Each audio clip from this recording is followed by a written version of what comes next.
countdown until you get sleepy is started. I start watching the sunset, which is like, I've been doing that for A year? about a year now. I sleep so much better now that I'm watching the sunset, and I'm quite okay with having a few wrinkles. Approaching 45, I'm okay with it. Hopefully you catch up to how many wrinkles I have. That's right. But the importance of eye health as well. When I met Jade, she told me that she had macular degeneration, which she had been told that she had macular degeneration, and she wore sunglasses all of the time, and it was to the point that she couldn't go outside even on a subtle day because the light was too great for her eyes. And when we learned about this stuff from Professor Huberman, and as well as Professor Matthew Walker, who's done a lot of work on sleep, why we sleep, he's at Stanford University. Anyway, a lot of data actually on UV light and the eyes and the health of the eyes and the circadian rhythm. But Jade just went and got her eyes checked the other day. The last time she got her eyes checked was 5 years ago. And the optometrist couldn't believe that a 44-year-old woman, her eyes have not degenerated from the previous test 5 years ago. In fact, her eyes are actually better. But this sounds so bad about the optometrist there. She wanted to give me a new pair of glasses that are the faded bifocal ones. And I said, well, they're not. Why are you giving those to me? When I look across my desk at my clients, they'll be blurry. I said, just give me the same prescription. But she didn't want to because at my age, my eyes are getting worse. She was quite. But they're not. But then she was confused because they weren't worse. They weren't worse. And she said, what do you do? And I said, I don't wear sunglasses anymore. It's actually improved my eyesight quite a lot. Or I wear the dorky blue light ones Blue at light night. blocking at night to avoid eye strain. Then also, we've got internet set to turn off at night, so I'm not on my screen very late at night. Don't watch TV. Or if we do, we've got a projector. If we're going to watch something, we'll project it off the wall, so the light's a lot better. So you're not looking at the light, you're looking at a wall that's got light shone onto the wall, not into our eyeballs. Yeah, makes a difference. Makes a big difference. But you know, the life happens, things happen. A few weeks ago, we were down the coast, and we're like, oh, we went to this place and got this gluten-free carrot cake in Anglesey. We always remember how nice it was. So we went to have it. Gluten-free doesn't mean healthy. Gluten-free still has sugar in it. But we had this cake, and it was like, probably. It wasn't as nice as I remember it. Probably wouldn't have it again. But as soon as I had that, my eyes were stinging. It was like a nice day, similar to today. But we walked out of the cafe, and I'm like, I feel like I need to put a hat or sunnies on because my eyes were stinging. We were both like struggling with the sun light. It was a similar day to this. It was cold, brisk, but sunny, beautiful. Like a bluebird day. Bluebird, beautiful winter's day. So how funny is that? Yeah. You think, oh, I need sunglasses. No, you need to not eat the sugar. it was quite, pretty immediate for both of us as well. And so, gee, do your eyes hurt after that cake? I'm like, yeah. And we're both like, oh, because we didn't have our sunnies. And because we don't have a lot of refined sugars at all in our diet, it was interesting as well. It was like probably an hour and a half later, I'm just like, ooh, I feel like I could have something sweet again. We're looking for the bump, the next bump. The next bump. And so we talk about this a lot with our clients about sugar bumps and the effects of sugar. So if you go without it for a while and then you have it, and then you'll notice things like that. It's like, oh, why do I always want to put my sunnies on? Because my eyes are sensitive because I've got a junky sort of a diet. So all of these things are relative, I guess, is what we're coming back to. And Pay attention to how your body responds to foods. Yep. Does it mean that you're always going to avoid sugar? No. But when you're aware of it, it helps you to make decisions when you would otherwise just absent-mindedly eat it. For example, today we are in Mount Beauty with my 8-year-old nephew. 8? He's not 8. He's 8-month-old. 8-month-old. Pretty small for 8. He's tiny for 8. He's 8 months old. He's very long for 8 months. He's got the what height. Anyway, point being, I didn't get to follow my usual food schedule in the morning. I usually have breakfast and then I have second breakfast around 9 or 10. He was napping, so I couldn't have second breakfast. We went for a walk instead. Ended up down the street just before lunchtime and I was starving hungry.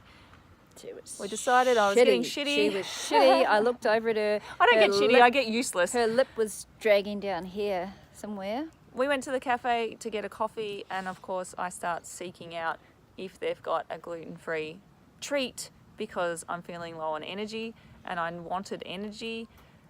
And the response was, we have a passion fruit slice. And passion fruit. And I was like, hard no. Passion fruit's always full of sugar. Coming from the ex-pastry chef, you always have a lot of sugar in passion fruit fruits are generally sweet anyway, but there's always a lot of sugar in it. Anyway, that helped me to make the decision not to have it because I knew it would give me a spike and then I would plummet and I'd be even worse state of hangry within the next hour after that. So it helped me make a decision to not have it and just to work off of my energy reserves for a little bit longer until I could go back for lunch on the food that we had brought with us. That's right. Because, everybody with a little baby can always help if you make some meals for them. So we pre-made a roast lamb. We Jade. I was like, we. Sure, it was we. I said it was a great idea. Yep. Lamb stew.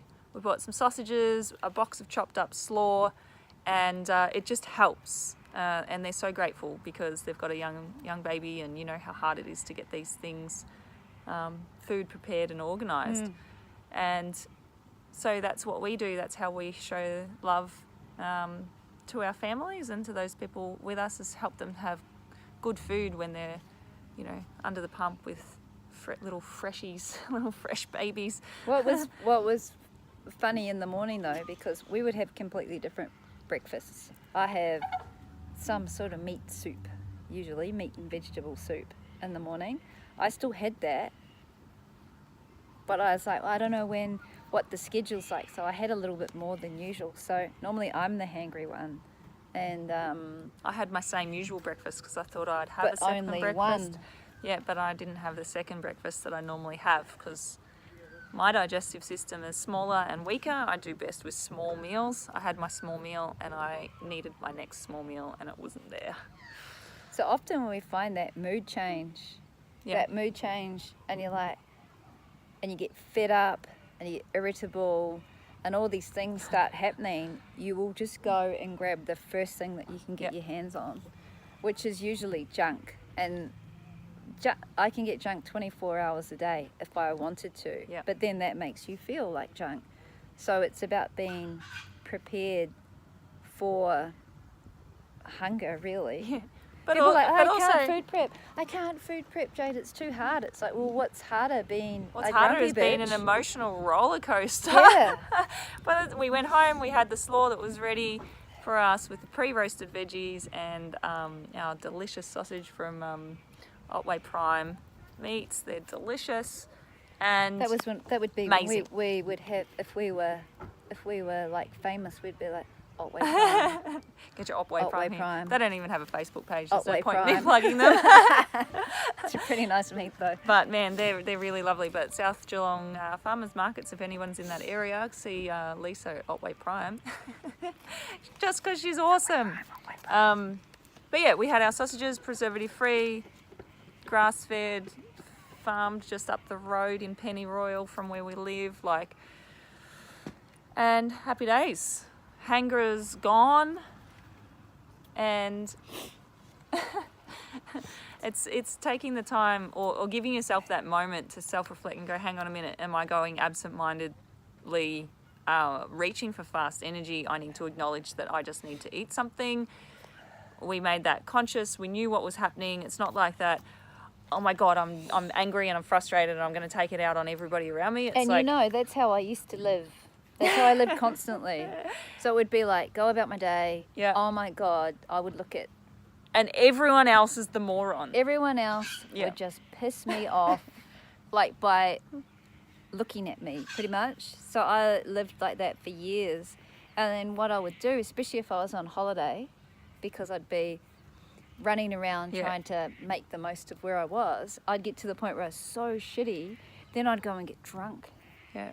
You know what'll sort that out? Is it Sort beer? that out. I need beer or 10 To calm my nerves, to because calm my everyone nerves, is morons. because everyone's a moron. So then I'd go and get drunk, and when you get yourself into that state, you're a cheap date.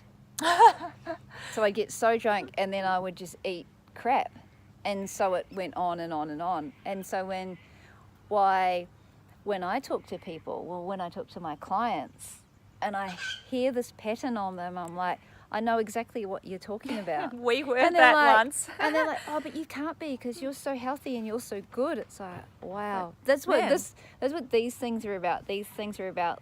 These chats are for you guys to realise that we're not perfect. We didn't come out of the womb this way. But we have come from lived experiences of like. I used to be an off my face on caffeine barista, and then after that I was a bartender who was always sampling the cocktails. Don't tell my previous bosses, no.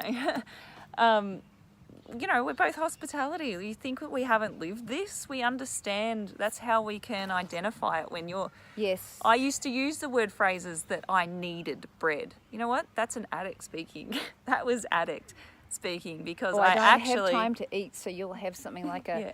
But there is Big an M. actual thing now, having then later in life studied nutrition and naturopathy and natural medicine.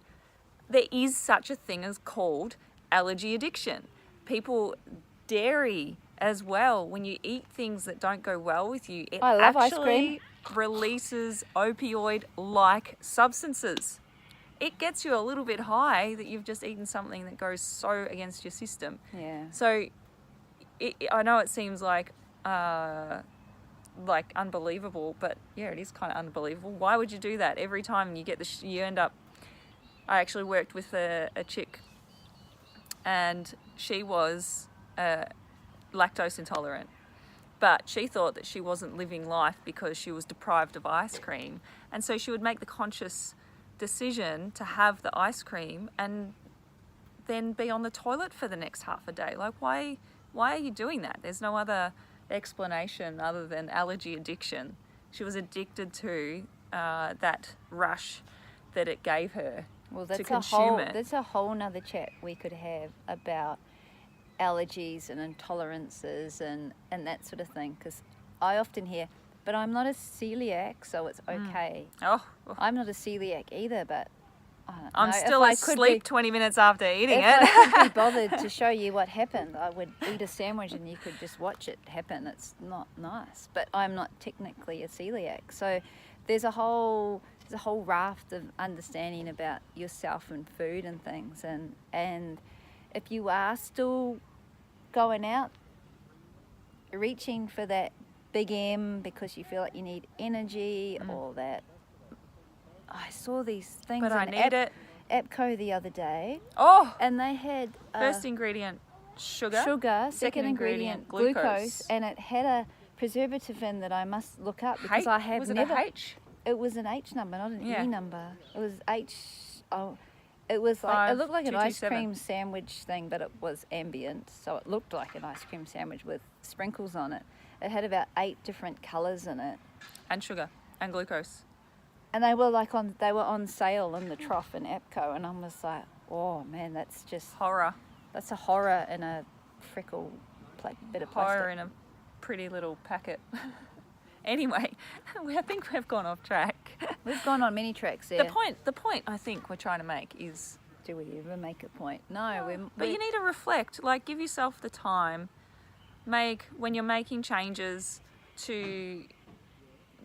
when you're making decisions to be in a healthier state than you were before, you actually have to provide yourself a little bit of extra time to reflect on, hang on, that auto thing that I was just about to do, is that really what I want to do, and is it really giving me what I want in the big picture? And then... What do you mean auto thing? Like me today asking if they had any gluten-free treats, and the passion fruit, I was halfway to saying yes. I said no. When Jade said no, and that like made me snap out of it and go, oh, actually, I don't No, want you that. won't. I'm going to be in an even bigger sugar crash after that. What I need to do is just go home and have the food that I've prepared, because I need to do these videos to talk to people and not have big black rings around my eyes and look like I'm withdrawing from sugar. So it's providing yourself that little bit of time to reflect on those auto decisions that are like, oh, but I need X, Y, or Z. What's calling you to say you need it? But you'll always get some feedback. Like, You'll get feedback from your body. The gluten-free cake we had, my eyes are stinging because of the sugar. Okay, we figured out the point we were trying to make. That's good. Hope you guys figured out the point too. Listen to your body. Listen to your body and give yourself time. And don't think that we are... Time to make decisions, not like time before you actually take action and make choices for your health. Start that right now. But give yourself the time when you're in that knee-jerk decision-making process to go, oh, wait a minute. Is that really the decision that I want to make for my goals, for how I want to be? Does that pack of freckly... horror in the service rubbish station really going to help me with what I want? Is it Jade and Larissa approved? Yeah. No. Stamped with Healthy Society. Doubt it. Yeah. Highly doubt it. Yeah. Give yourself a pause, even if it has to be that you're seeing Jade and, would Jade give this a stamp of approval? If that gives you the break that you need to just reflect on your decision, then use her, use us. Hard no. That passion fruit thing was hard no. Yeah. No. Walk away. Walk away, back away, slowly, take the black coffee, and we're out. Yep. All right. So, hope you enjoyed our Parkside chat, not in the car today. No. And we'll see you again. Now we're going to go home and cook everyone dinner.